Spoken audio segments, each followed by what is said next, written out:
सत्ता का अधिकार, वो क्रांति जिसने बदल दी भारत की राजनीति।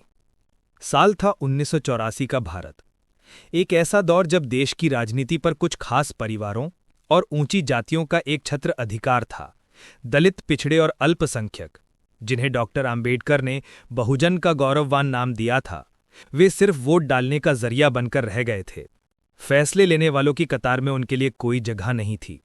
और फिर इसी निराशा के गहरे अंधेरे में एक आवाज गूंजी, स्पष्ट, मुखर और अडिग, मान्यवर कांशीराम की आवाज। उन्होंने कहा, सत्ता किसी की दया से नहीं मिलती, सत्ता हमारा हक है। और इसी जुझारू विचार से एक नई राजनीतिक चिंगारी ने जन्म लिया, बहुजन समाज पार्टी का। अध्याय 1, सोच की नींव, बैमसैफ से DS4 तक का सफर। कांशीराम जी कोरा भावुक नेता नहीं, एक रणनीतिकार थे। उन्होंने पहले बैमसैफ के जरिए शिक्षित बहुजनों को एक सूत्र में बांधा, फिर DS4 बनाकर सड़कों से सामाजिक आंदोलन खड़ा किया। लेकिन उनकी सबसे बड़ी पहचान थी एक सच को पहचानना, एक ऐसा कड़वा सच जो हर बहुजन की जिंदगी की कहानी था। उन्होंने महसूस किया कि अगर सत्ता नहीं बदलेगी तो व्यवस्था नहीं बदलेगी। अगर नीति बनाने वाला वही रहेगा तो बहुजन हमेशा नीचे रहेंगे। उन्होंने अपने मिशन को 3 कदमों में बांटा। शिक्षा से चेतना आती है, संगठन से शक्ति आती है, लेकिन सत्ता से ही सम्मान आता है। रास्ता साफ था, अब वक्त था आंदोलन से सत्ता तक, सड़कों से सदन तक का सफर तय करने का।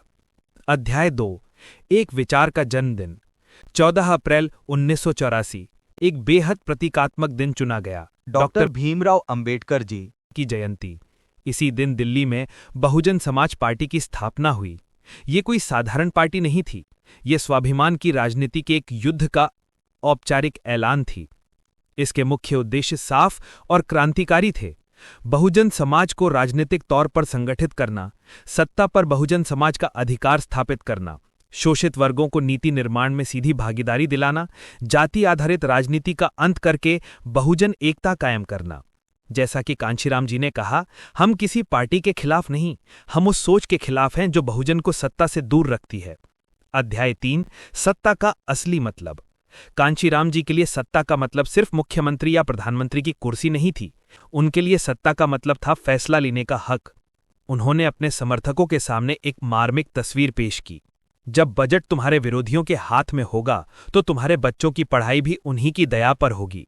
उनकी नज़र में सत्ता एक मास्टर चाबी थी, वो चाबी जो शिक्षा, नौकरी, न्याय और सबसे बढ़कर सम्मान के ताले खोल सकती थी। अध्याय 4, दर्शन, बहुजन हिताय बहुजन सुखाय। पार्टी का मूल मंत्र साधारण पर गहरा था। बहुजन हिताय बहुजन सुखाय यानी बहुसंख्यक समाज के हित और सुख के लिए कार्य करना। ये दर्शन किसी को दुश्मन बताने का नहीं, बल्कि न्याय की लड़ाई लड़ने का था। असली लड़ाई किसी व्यक्ति या जाति से नहीं, बल्कि एक पक्षपात की नीति और मानसिकता से थी। कांशीराम जी का संदेश स्पष्ट था, हमें किसी से नफरत नहीं, हमें सिर्फ न्याय चाहिए, अपने हिस्से का, बराबरी का। अध्याय 5, रणनीति, भावनाओं से नहीं गणित से। BSP की रणनीति राजनीति का एक नायाब नमूना थी। इसने पुराने नियम नहीं माने, बल्कि नए नियम बनाए। कांशीराम जी ने ऐलान किया कि हम भावनाओं से नहीं गणित से राजनीति करेंगे। उनकी रणनीति 3 स्तंभों पर टिकी थी, बहुजन एकता, दलित पिछड़ा, अल्पसंख्यक और आदिवासियों का मजबूत गठजोड़, राजनीतिक गणित, मशहूर 85% बहुजन बनाम 15% सवर्ण का सूत्र, और विचारधारी वोटिंग, नेता की शख्सियत नहीं बल्कि विचार के आधार पर वोटिंग। उनका सबक साफ था कि सत्ता पर वही बैठेगा जो गणित समझेगा, भावनाओं में नहीं बह जाएगा।